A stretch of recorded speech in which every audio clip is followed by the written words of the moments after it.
Welcome back to the U.S. Navy History Podcast. I am Dale, and I'm joined by Krista. Hey, nice to be here. Thank you. Now, when we think of World War One, the images that often come to mind are trenches in France, barbed wire, artillery barrages, and the mud of the Western Front. But far from those battlefields, another struggle was taking place, one just as decisive, and in many ways, just as deadly. It was a battle fought not on land, but across the cold, gray waters of the Atlantic Ocean. Oh, This was the Atlantic U-boat campaign, a war of submarines, supply ships, and convoys. A war in which Germany sought to starve Britain into submission by cutting off the lifeline of food, weapons, fuel, and troops that crossed the ocean. And it was a war that, for the first time in history, showed how submarine warfare could threaten not just armies, but entire nations. Are you ready to get underway? I am. And the things that you mentioned, that when you think of World War One, you think of these things, you named every single one. So I'm excited to see my knowledge base expand. To understand this campaign, we have to begin with a simple fact. Britain, as an island nation, lived and died by its sea lanes. Almost everything Britain needed to survive, grain, coal, raw materials, oil, and even reinforcements from its empire and allies, had to come by ship. The German leadership knew this. If they could sink enough merchant ships, Britain might be starved out before its armies could achieve victory on land. And so, in 1914, as the war began, Germany unveiled one of its most feared new weapons, the U-boat, short for Unterseeboot, meaning undersea boat. At first, many naval leaders around the world underestimated the submarine. Traditional admirals, raised in the age of battleships and dreadnoughts, saw subs as little more than nuisances. They believed naval power was decided by massive fleets lining up for decisive battles, not by small hidden hunters lurking beneath the waves. But that perception would change quickly. In the very first months of the war, German U-boats demonstrated just how deadly they could be. One U-boat, U-9, shocked the world when it sank 3 British cruisers. Aboukir, Hogue, and Crissy in less than 1 hour. Oh my gosh, that's incredible. Over 1,400 sailors died in that single action.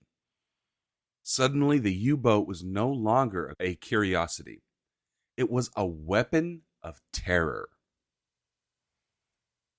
The Atlantic campaign would last the length of the war, from 1914 to 1918. It unfolded in phases. Cautious submarine patrols early on, a move towards attacking merchant shipping, and finally, the infamous policy of unrestricted submarine warfare, where German U-boats would attack almost any ship they encountered, whether military or civilian. The stakes were enormous. Between 1914 and 1918, German U-boats sank around 8 million tons of Allied shipping.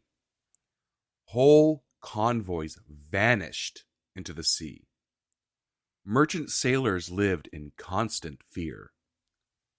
And for Britain, every cargo lost meant less food on the table, fewer supplies for the army, and a creeping sense that the nation might collapse from hunger before it could win the war. The Atlantic U-boat campaign was, in many ways, the first battle of the Atlantic, a struggle that would be repeated on an even larger scale in World War II. It forced navies to rethink everything they knew about sea power. No longer was naval dominance just about dreadnought battleships. It was about convoys, escorts, minefields, depth charges, and aircraft patrols. And perhaps most importantly, it was about the will to endure. For Britain, survival depended on its ability to keep the sea lanes open. For Germany, victory depended on closing them. So this is the story of the Atlantic U-boat campaign of World War I. How a new weapon challenged the greatest navy in the world, and how the outcome shaped not only the war, but the future of naval warfare. Yeah, I think in previous episodes when we talk about the torpedo and how that kind of evolved, this is kind of when things line up, and that's why the submarine becomes so effective. And I know, like, even in the U.S. Civil War, there were submarines, but they were very primitive in relation. And 50 years pass by, you have much more technology. And what a surprise that must have been to everyone who didn't have a submarine and then probably immediately started researching how to make submarines, because they just literally fight in a different dimension. You know what I mean? Everybody's thinking two-dimensional, and this goes below. And wow, so effective, so devastating. And it takes a while for the West to catch up. Or I say the West, Germany's part of the West, for the Allies to catch up. When World War I erupted in August of 1914, most people expected it to be a short conflict. The great powers of Europe mobilized their armies, and naval planners imagined decisive clashes of dreadnoughts, massive battleships facing off in a replay of Trafalgar on a modern scale. But almost immediately, the German Navy began to use its submarines in ways that surprised even its own commanders. These small, cramped, diesel-powered vessels were designed for coastal patrols, not long voyages into the Atlantic. And yet, from the very first months of the war, U-boats proved they could strike terror even into the most powerful fleets. The moment that truly shocked the world came on September 22, 1914. On that morning, the German submarine U-9, commanded by Captain Lieutenant Otto Wiedingen, encountered 3 aging British cruisers patrolling the North Sea: the HMS Aboukir, HMS Hogue, and HMS Cressy. The British ships were part of what was called the Live Bait Squadron.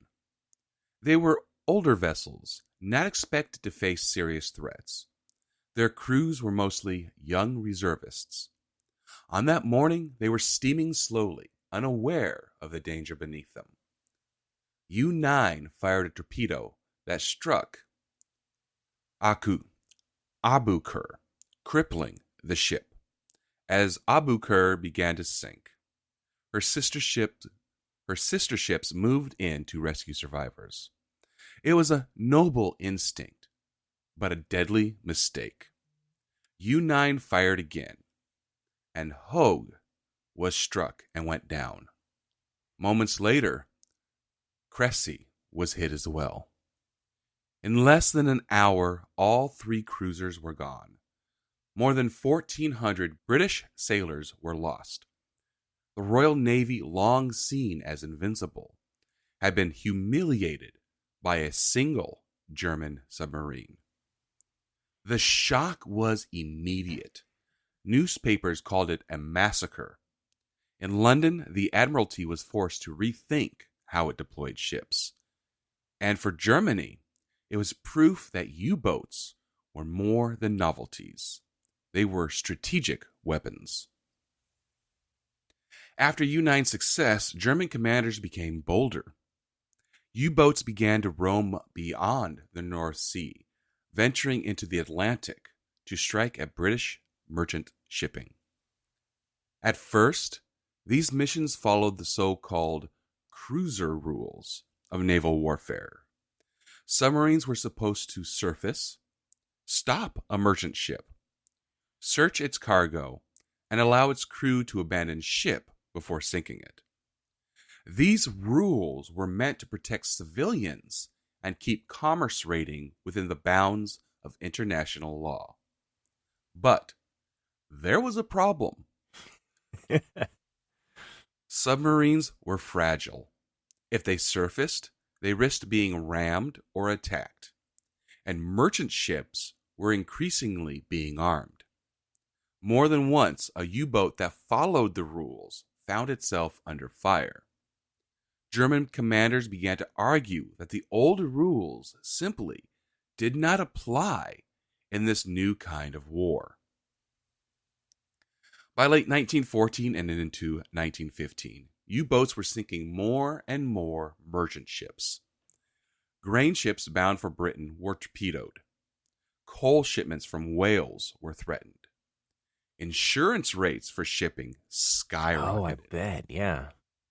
And British civilians began to notice shortages of food and fuel. Still, in these early months, the campaign was not decisive. Britain's merchant fleet was enormous, and though U-boat sinkings caused fear, they had not yet reached the scale needed to cripple the British economy. The German government faced a difficult choice. On one hand, the success of U-boats like U-9 showed that submarines could be a powerful tool. On the other hand, attacking merchant shipping, especially without warning, risked bringing neutral nations into the war, particularly the United States. In Berlin, debates raged between the military, which wanted to unleash the U-boats without restriction, and diplomats who feared the consequences. In early 1915, Germany began to experiment with what it called unrestricted submarine warfare. In certain zones around Britain, any ship, military or civilian, neutral or allied, was considered fair game. The stage was being set for a confrontation that would change the course of the war. These early years of the campaign revealed several truths. Submarines, once dismissed as minor threats, had become central to strategy. Britain, long dependent on its navy to shield it from invasion, now faced a new kind of danger. Hunger brought not by enemy armies, but from the slow strangulation of its sea trade. And above all, the sinking of ships without warning created a moral and political crisis.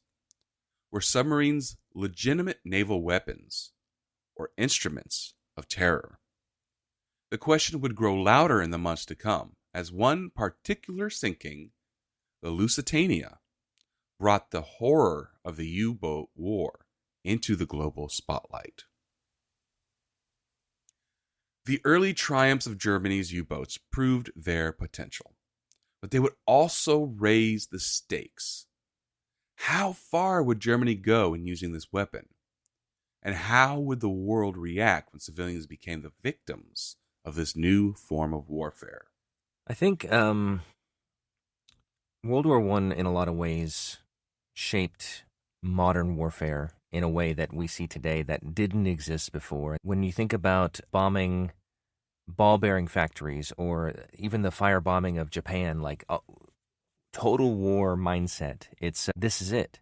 Like, there used to be these rules like, hey, you have to signal the crew of the ship and give them an opportunity to surrender and all of that. And it kind of goes out the window here.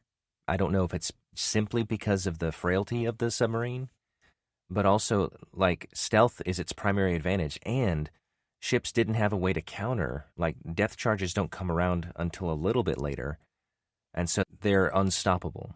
And so why would you give up one hint of the possibility of compromising that.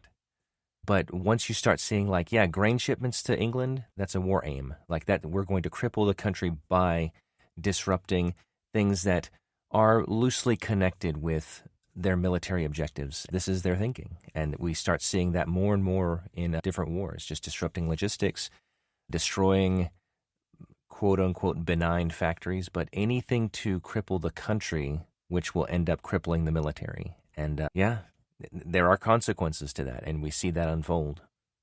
By 1915, the German Navy had proven the power of the submarine.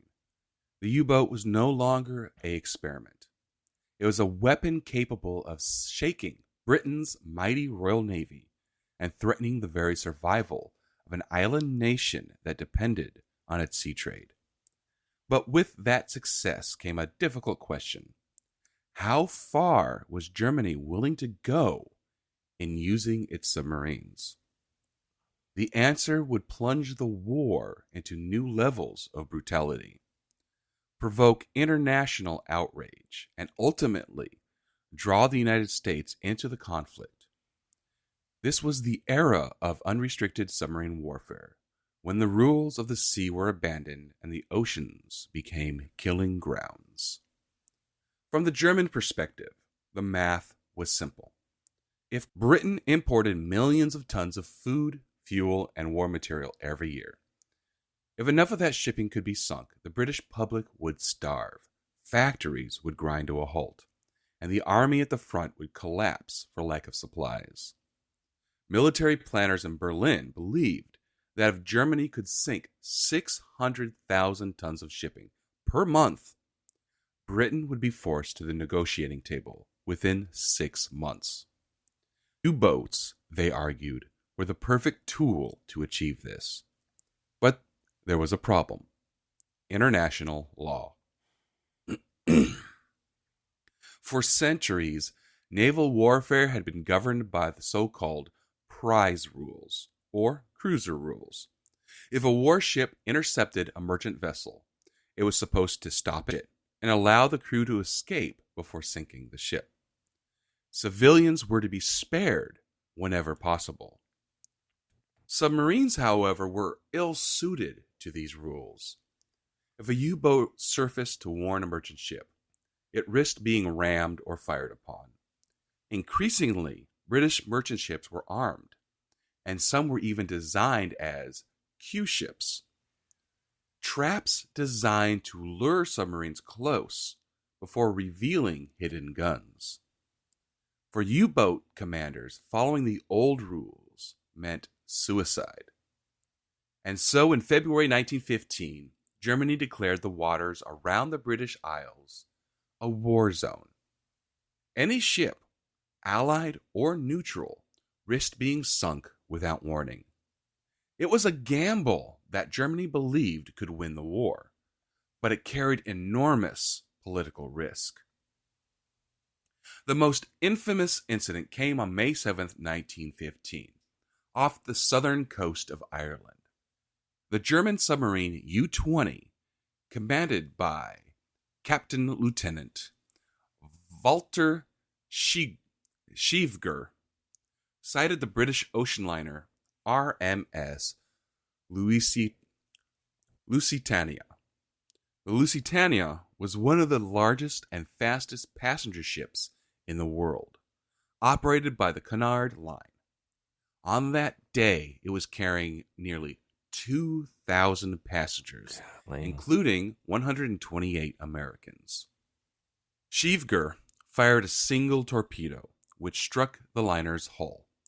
A secondary explosion followed, likely from coal dust or possibly secret munitions stored in the hold. Within just 18 minutes, the ship had sunk. The loss of life was staggering. 1,198 men, women, and children perished. Newspapers worldwide erupted in outrage. The New York Times carried headlines about the massacre of innocents. In Britain, posters called the Germans baby killers. The sinking of the Lusitania did not immediately bring the United States into the war, but it shifted American opinion sharply. President Oh, me? I believe it was Woodrow Wilson. Yes, he tried to remain neutral. Now warned Germany that further attacks on passenger ships would not be tolerated. In the wake of the Lusitania, Germany briefly pulled back to avoid provoking the United States further. U-boats were ordered to follow stricter rules again, at least for a time. Commanders were frustrated, but Berlin calculated that America's entry into the war would tip the balance against them too soon. Still, even with these restrictions, German submarines continued to sink large numbers of merchant vessels.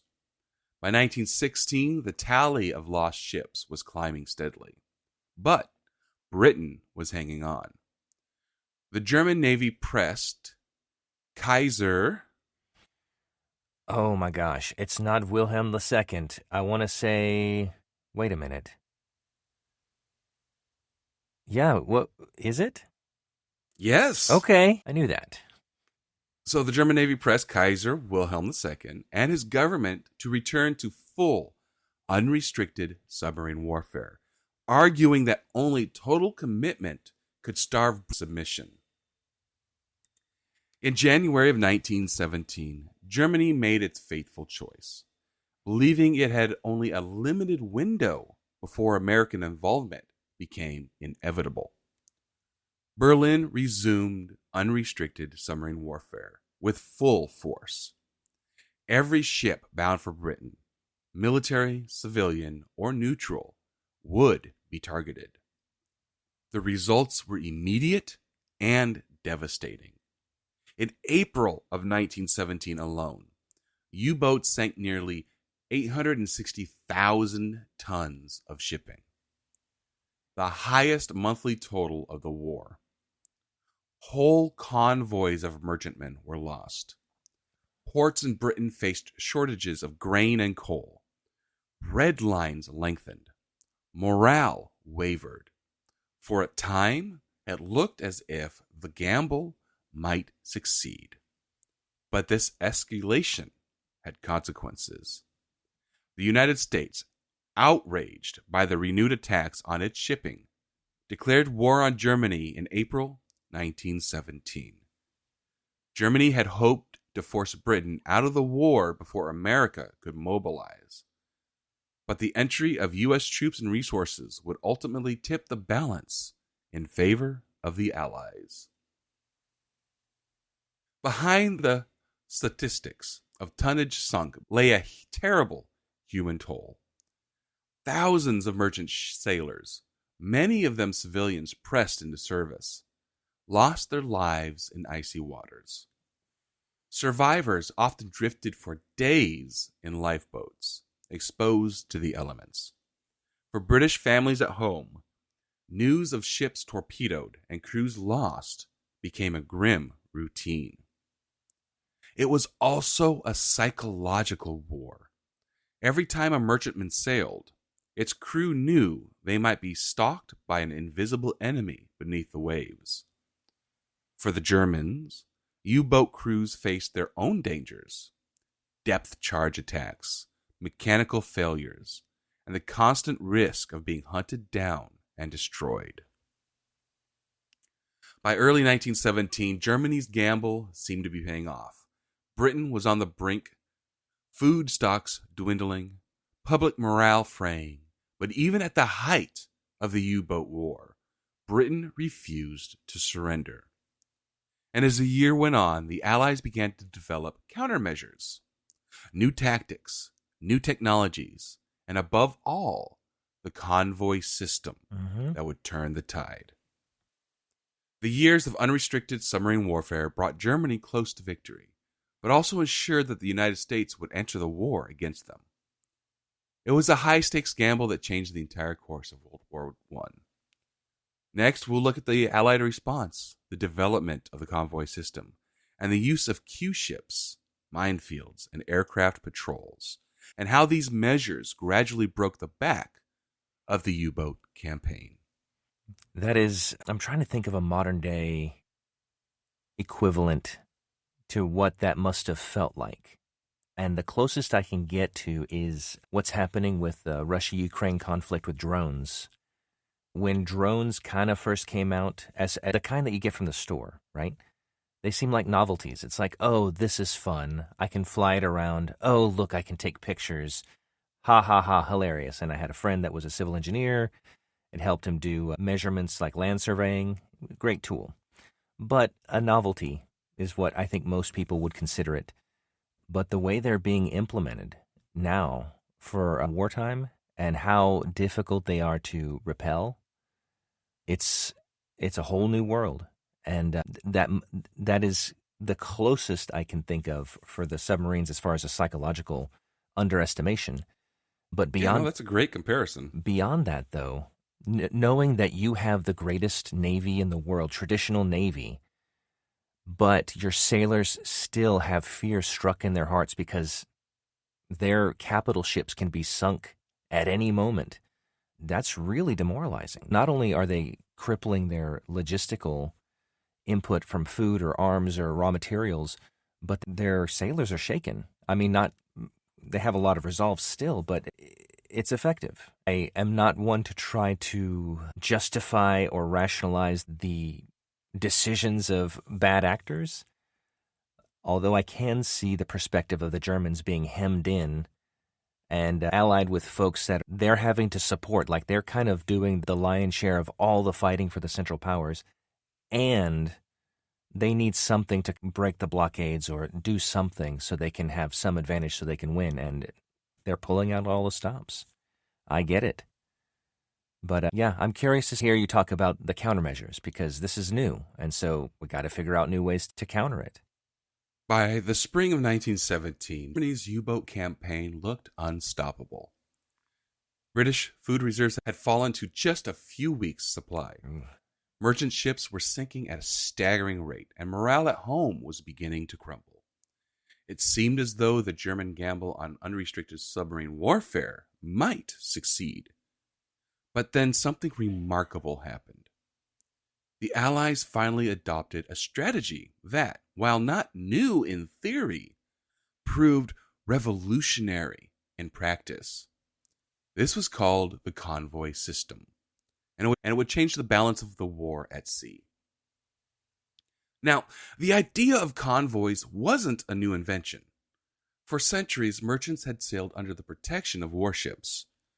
But in World War I, many naval leaders, especially in the Royal Navy, resisted the idea. Why? Partly because convoys required complex organization. Hundreds of merchant ships had to be gathered at one point, coordinated and escorted by warships. This slowed down shipping schedules, created bottlenecks, and risked chaos if escorts weren't available. Admirals also worried that grouping ships together would create bigger targets. If a U-boat found a convoy, wouldn't it be like shooting fish in a barrel? For the first 2.5 years of the war, these doubts prevailed. Merchant ships largely sailed alone, scattered across the sea, and the U-boats, picking them off one by one, feasted. By early 1917, the situation had become desperate.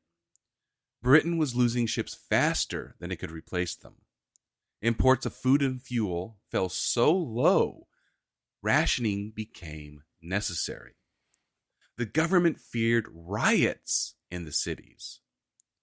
Finally, under mounting pressure, the Admiralty agreed to experiment with convoys. In May 1917, the first escorted convoys began sailing across the Atlantic. Each convoy consisted of dozens of merchantmen, shielded by destroyers, sloops, and armed trawlers. The results were dramatic. In the early convoys, only a small fraction of ships were lost, less than 1%. U-boats still prowled, but now they faced organized defenses. Destroyers used depth charges, explosive canisters set to detonate underwater, to chase submarines away. Lookouts scanned constantly for periscopes, and when a U-boat attacked, the escorts could respond with speed and force. In short, convoys turned the hunting ground into a battlefield. Instead of picking off isolated, helpless targets, U-boat commanders had to risk exposure and destruction every time they attacked. Now, convoys were only part of the solution. The Allies developed a whole toolkit of anti-submarine war measures. One was the Q-ship, a merchant vessel disguised as an easy target. When a U-boat surfaced to finish it off, hidden guns would suddenly appear, blasting the submarine at close range. While Q-ships only sank a limited number of U-boats, they made commanders more cautious. Another was the Dover barge, a line of minefields, nets, and patrol boats stretching across the English Channel. It didn't stop all submarines, but it made crossing into the Atlantic more dangerous. Then came the aerial patrols, airplanes and dirigibles flying over coastal waters could spot the faint wake of a periscope. They weren't deadly weapons on their own, but their presence forced U-boats to dive, limiting their effectiveness. And finally, the North Sea Mine Barrage, a massive Allied project to plant thousands of mines between Scotland and Norway. It was one of the largest minefields ever laid, designed to bottle German submarines inside the North Atlantic. By late 1917 and into 1918, new technologies were also making a difference. Hydrophones, primitive underwater listening devices, helped escorts detect U-boats. Depth charges improved in reliability and power. Submarine nets were strung across key harbors. And importantly, escort vessels themselves multiplied. The United States, now in the war, contributed hundreds of destroyers and patrol craft, allowing more convoys to sail safely. The impact was undeniable. By late 1917, U-boat losses began to climb.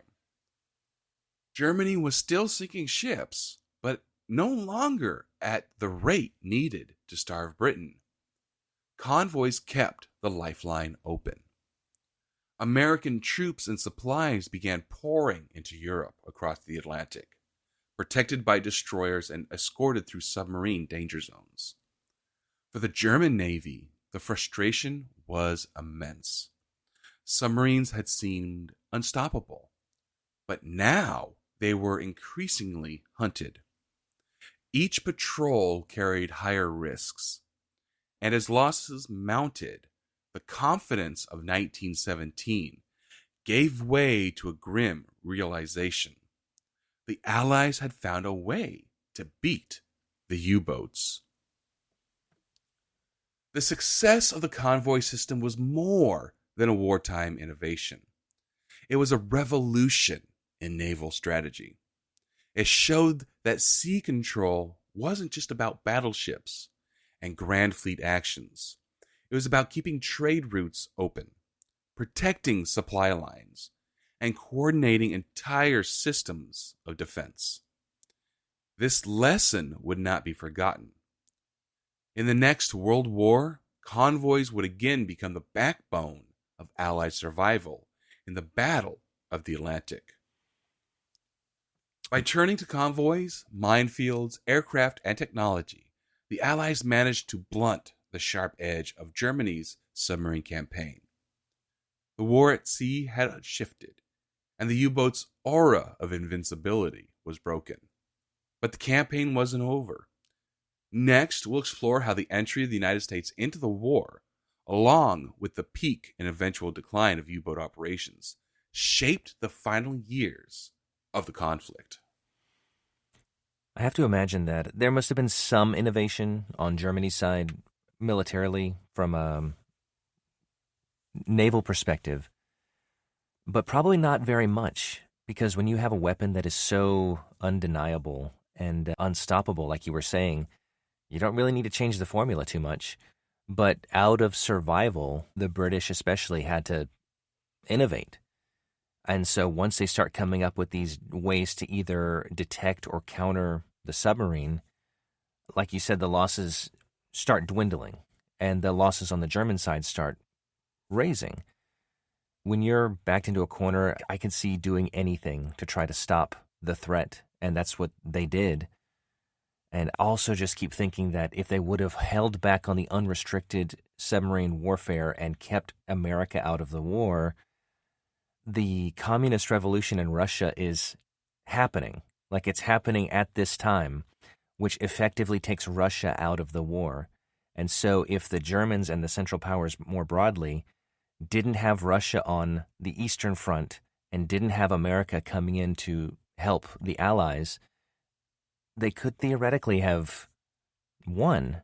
But because they persisted in this, what they thought was their only choice, it unfolded the way it unfolded. I guess this proves they didn't have a crystal ball. Nobody does. That we know of. By 1917, the Atlantic U-boat campaign had reached a crossroads. Germany had unleashed unrestricted submarine warfare with fuel fury, sinking ships at a terrifying rate. Britain was on the brink of starvation, but at the very moment when Germany's strategy seemed almost closest to victory, two new forces entered the picture: the adoption of the convoy system and the entry of the United States into the war. Together, these changes shifted the balance of sea, ensuring that Germany's U-boats would never achieve their ultimate goal. On April 6, 1917, the United States declared war on Germany. The decision had many causes: the Lusitania, the infamous Zimmermann telegram, promising Mexico support if it attacked the U.S., and most directly, Germany's resumption of unrestricted submarine warfare. For the Allies, America's entry was a lifeline. Not only would American troops eventually tip the balance on the Western Front, but American ships, supplies, and industrial might would keep Britain alive. For Germany, the hope had been to starve Britain into surrender before the U.S. could mobilize. Now, the clock was ticking. The spring of 1917 was the high water mark of the German submarine effort. In April alone, nearly 860,000 tons of Allied shipping were sunk. The worst month of the war for Britain. At that moment, German planners believed victory was close. Merchant ships were being lost faster than they could be built. Food reserves in Britain had fallen to dangerously low levels. Morale was shaky. For German U-boat crews, it seemed their sacrifices might finally be paying off. But by the summer of 1917, the tide began to shift. Convoys, combined with American destroyers arriving in European waters, quickly turned the tables. Merchant ships that had once sailed alone now moved in large protected groups. Losses plummeted. By the end of 1917, less than 1 in 100 ships in convoys was being sunk. Meanwhile, the U-boats were paying an increasing price. In 1917, 62 German submarines were lost, a heavy toll on a fleet that had only around 140 operational boats at any given time. Each U-boat lost meant not just a vessel, but also a crew of highly trained sailors who were difficult to replace. The United States brought more than just ships and destroyers. It also contributed fresh manpower, industrial resources, and a surge of energy. American naval yards churned out destroyers and patrol craft at a rapid pace. The U.S. Navy began escorting convoys across the Atlantic, coordinating with the Royal Navy in ways that had once seemed impossible. By 1918, the transatlantic supply line was flowing steadily, bringing not just food and raw materials, but also hundreds of thousands of American soldiers bound for the trenches of France.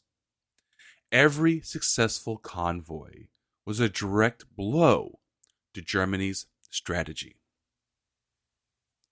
By mid-1918, the U-boat war was faltering. Losses were mounting, while successes were dwindling. In July 1918, U-boats managed to sink around 200,000 tons of shipping. Wow. Still significant, but far below the levels of 1917. Meanwhile, Allied shipbuilding, especially in the United States, was replacing losses faster than U-boats could sink them. For German crews, conditions grew grim. Patrols were dangerous and exhausting. Allied depth charges became more effective. Hydrophones improved, and aircraft patrols expanded. Every sortie carried the risk of never returning. The toll on German sailors was devastating. Service in a U-boat was already one of the most perilous assignments of the war. Life on board was cramped, filthy, and claustrophobic. With Allied patrols tightening, missions became even more hazardous. By the war's end, more than 5,000 German submariners had lost their lives, over half of all who survived. Meanwhile, in Britain, the sense of crisis began to ease. Food shortages continued, but convoys and American supplies kept the nation afloat. For the first time since 1914, the U-boat menace seemed containable. By the fall of 1918, Germany was collapsing on all fronts. Its armies were in retreat on the Western Front. Its allies were falling away. And at sea, the U-boat campaign, once seen as Germany's trump card, had failed to bring Britain to surrender. The campaign had inflicted immense damage, sinking more than 8 million tons of shipping. Wow. But it had not been enough. Britain endured. The United States joined the war, and the gamble of unrestricted submarine warfare had backfired, ensuring Germany faced overwhelming oppression.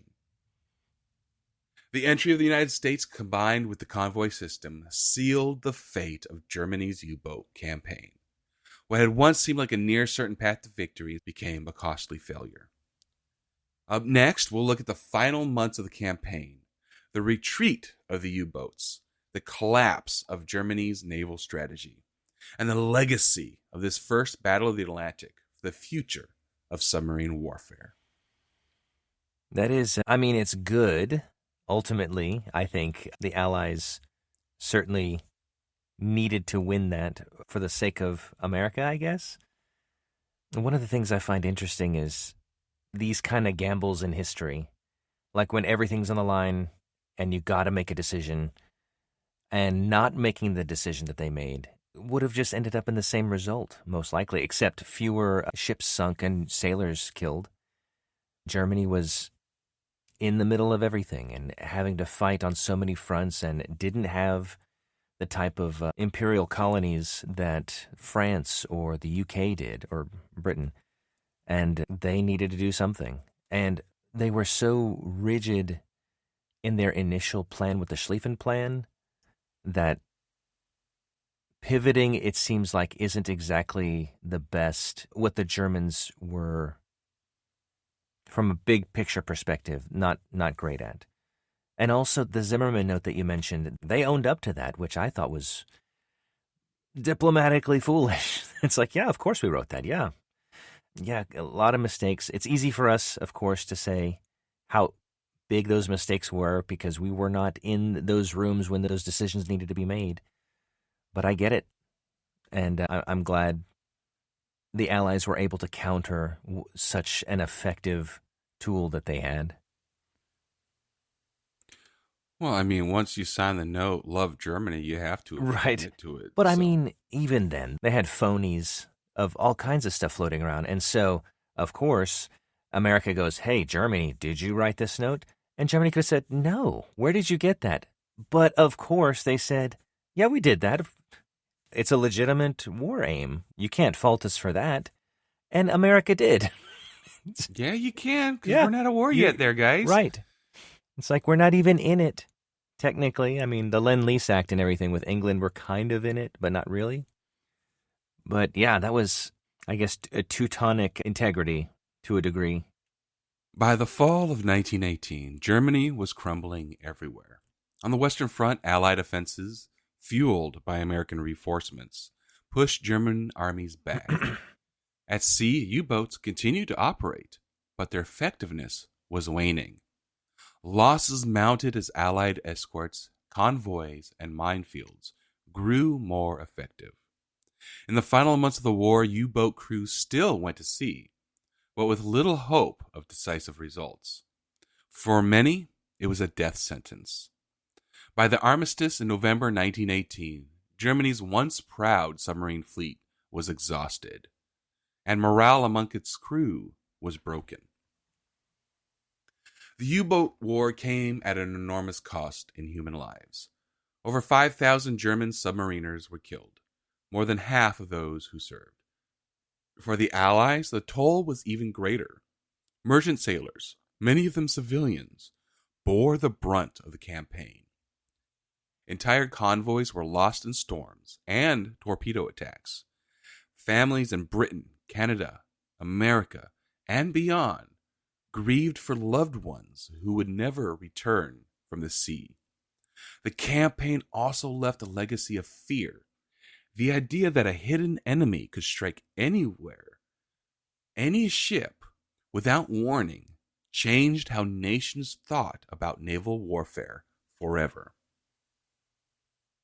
The Atlantic U-boat campaign of World War I was, in effect, the first battle of the Atlantic. It taught crucial lessons that would shape the Second World War just 2 decades later. First, that submarines were not just supporting vessels, they were strategic weapons. Second, that protecting trade through convoys and escorts was essential to survival for nations dependent on the sea. And third, that the morale and political consequences of unrestricted submarine warfare could be just as important as the military results. Germany's attempt to strangle Britain by sea had failed, but the concept of submarine warfare had been proven beyond doubt. The world now understood that the ocean itself was a battlefield, and that the fight to control it would define the wars of the future. The U-boat campaign ended not with victory, but with a lesson in how technology can change warfare, how nations adapt under pressure, and how the sea, so often overlooked, can be as decisive as any battlefield on land. Next, we're going to step back and reflect on what this campaign means for the history of naval warfare, and for the story of the United States Navy in particular. Well, I think the biggest lesson is that submarines are a pretty effective tool, and that innovation in, I guess, military technology, but technology more broadly, can really advance things in ways that people thought unassailable. Like before this, battleships, like you said, dreadnoughts, that was how you won naval battles, and this upended that whole thing. Yeah, I just keep thinking about how they kind of made it effective and then popularized it for the world to a degree. And now I don't think that there's a major navy in the world that doesn't have submarines, just because now, especially with nuclear-powered ones, where they're not diesel-powered, they could run very silent and for a very long time underwater. And in talking to submariners, they have a lot of technology on the submarine itself that makes it habitable for a long time underwater, like the way they're able to generate oxygen and drinking water and just go about their daily business. It's amazing. Yeah, I'm impressed with the technology, displeased with their disregard for life, but understand that in war, that happens. So, as we come to the close of this episode, it's worth stepping back to reflect on what the Atlantic U boat campaign of World War I really meant for Germany, for Britain, for the United States, and for the future of naval warfare. More than anything, the campaign was a war of endurance. Germany bet that it could sink ships faster than the Allies could build them, and that Britain would collapse under the pressure. For a time, that gamble seemed terrifyingly close to success. In 1917, food was running out, morale was low, and the British government feared disaster. But endurance mattered more. Britain endured. The convoy system worked, and with America's entry into the war, the Allied maritime lifeline not only survived, it grew stronger. The campaign also marked the beginning of a new era in naval strategy. For centuries, naval power had been measured by fleets of warships, line of battle tactics, and decisive clashes between battleships. Submarines upended that tradition. They show that the destruction of trade, economic warfare at sea, could be just as powerful as any fleet action. The U-boat campaign forced navies to innovate.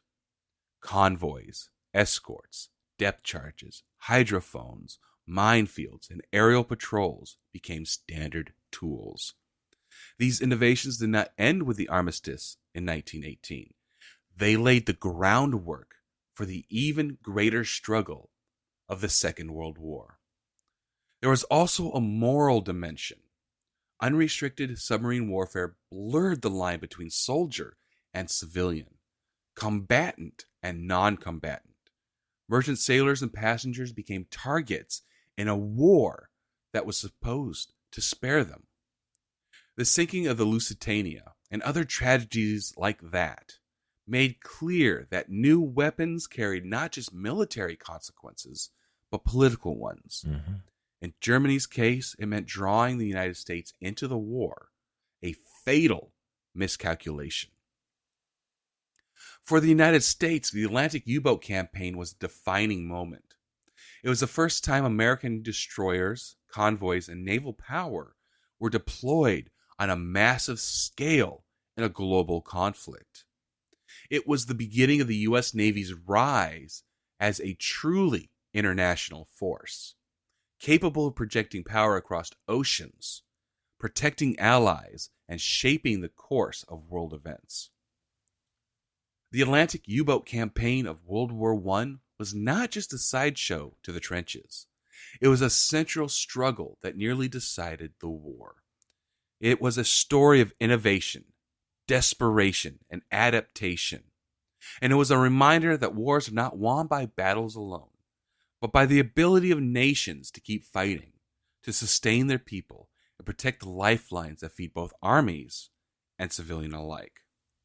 I think one of the things you said that really stuck with me are the political consequences of military decisions. And you see that as we discuss in a lot of the episodes that we've had, there are decisions that are made in the moment by commanders.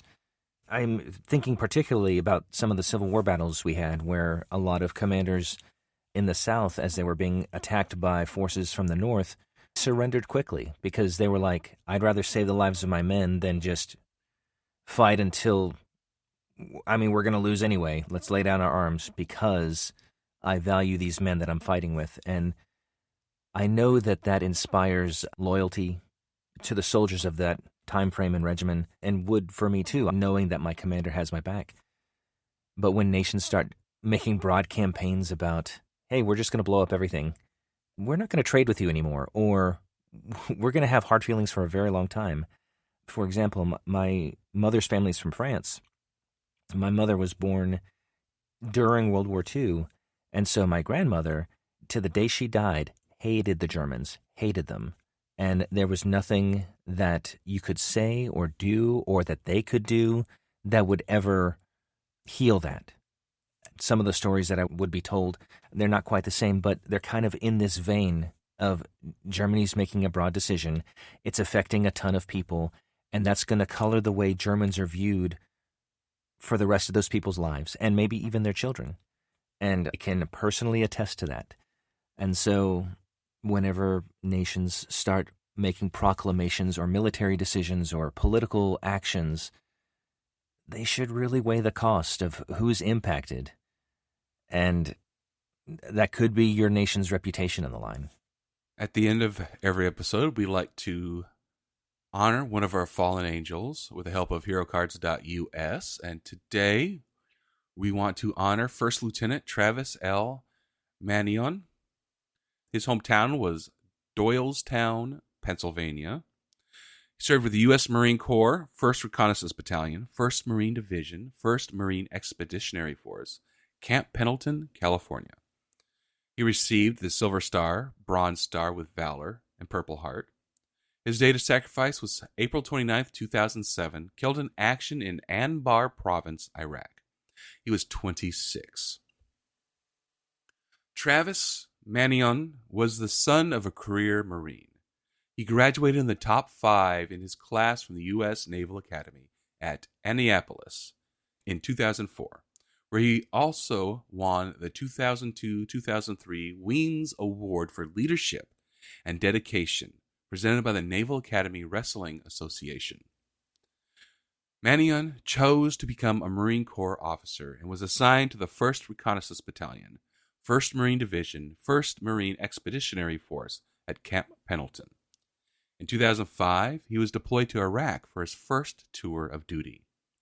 After returning home, Manion was selected as an experienced Iraqi veteran to be part of a military transition team during Operation Iraqi Freedom.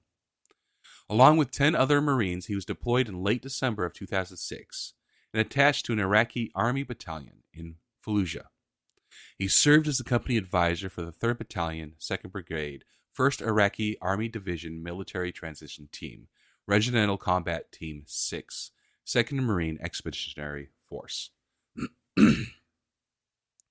According to his father, Tom Manion, Travis said he wanted to return to Iraq to spare a less experienced Marine from going in his place. The younger Manion reasoned, quote, "If not me, then who?" On April 29, 2007, Manion and his fellow Marines were ambushed while searching a suspected insurgent home in Iraq's Anbar province. As he led a counterattack, Manion was wounded by a sniper while aiding his wounded teammates. He deliberately exposed himself to heavy enemy fire to draw fire away from his wounded Marines. His selfless and courageous actions allowed every member of his patrol to survive. For his actions on that day, Manion was awarded the Silver Star and Bronze Star with Valor. First Lieutenant Travis L. Manion's Silver Star citation reads, "The President of the United States of America takes pride in presenting the Silver Star posthumously to First Lieutenant Travis Lima Manion, United States Marine Corps, for conspicuous gallantry and intrepidity in action against the enemy while serving as company advisor, 3rd Battalion, 2nd Brigade, 1st Iraqi Army Division Military Transition Team, Regimental Combat Team 6, 2nd Marine Expeditionary Force, Forward, in support of Operation Iraqi Freedom on 29 April 2007. As First Lieutenant Manion's patrol conducted a search of a suspected insurgent house, it came under precision small-arm fire attack, with the corpsman grievously wounded by enemy fire and the attack developing to a full-scale ambush. First Lieutenant Manion and a fellow Marine exposed themselves to the increasing fire to pull the corpsman out of the kill zone. After recovering the corpsman and administering first aid, First Lieutenant Manion led his patrol in a counterattack, personally eliminating an enemy position with his M4 carbine and M203 grenade launcher. As he continued to direct the patrol, another Marine was wounded by the enemy's accurate fire. He again moved across the kill zone under fire by 5 insurgents to recover the wounded Marine. Iraqi Army reinforcements, halted by an improvised explosive device, were unable to advance on the flank of the insurgents, and First Lieutenant Manion and his patrol found themselves taking fire from 3 sides. while fearlessly exposing himself to gain a more advantaged firing position and drawing enemy fire away from the wounded Marines. First Lieutenant Menyon was fatally wounded by an enemy sniper. His courageous and deliberate actions inspired the eventual counterattack and ultimately saved the lives of every member of his patrol. By his outstanding display of decisive leadership, unlimited courage in the face of heavy enemy fire, and utmost devotion to duty, First Lieutenant Menyon reflected great credit upon himself and upheld the highest traditions of the Marine Corps and the United States Naval Service. Lieutenant Menyon is buried in Arlington National Cemetery, Section 60, Site 9179, next to his best friend, Navy Lieutenant Brandon J.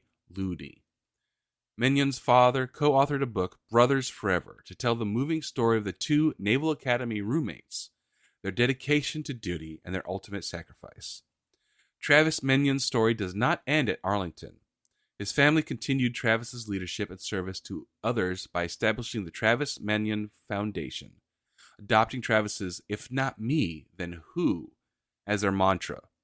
The foundation deploys thousands of veterans and survivor mentors across the country to deliver "Character Does Matter" lessons to over 50,000 youth annually. According to the Travis Menyon Foundation website, TMF strives to unite and strengthen communities by training, developing, and highlighting the role models that lead them. We develop programs, training opportunities, and events designed to empower veterans and families of the fallen, and inspire them to pass on their venues to the next generation and the community at large.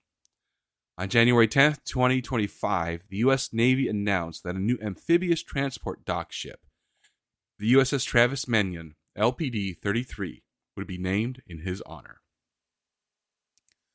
So, First Lieutenant Travis L. Menyon, we thank you. Thank you.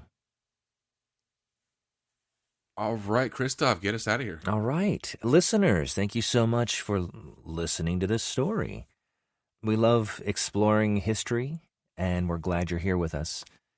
If you ever want to get a hold of us, maybe we said something that you're like, oh, that reminds me of this thing that happened in my past or my family member was associated with, you can do that. And there's a couple of different ways. You can email us at usnavyhistorypodcast@gmail.com. We also have a handle on X Twitter. It is at USNHistoryPod. You can tag us there or tweet message at us, and then we can respond. We also have a Discord server. If you're curious about where that is, it's in the show notes. You can join and talk with fellow members about stuff. We're on there too, me and Dale. Or Dale and I, Dale and me, I don't know. Whatever is grammatically correct. You get what I'm saying. Yeah, and then also tell a friend, tell a family member, rate and review. That helps us get the word out about what we're doing so other people can find us. And to those that have done that, thank you. We do have more people that are listening, and we know it's because of you, so thanks. And with that, we're going to wish you guys fair winds and following seas. Goodbye.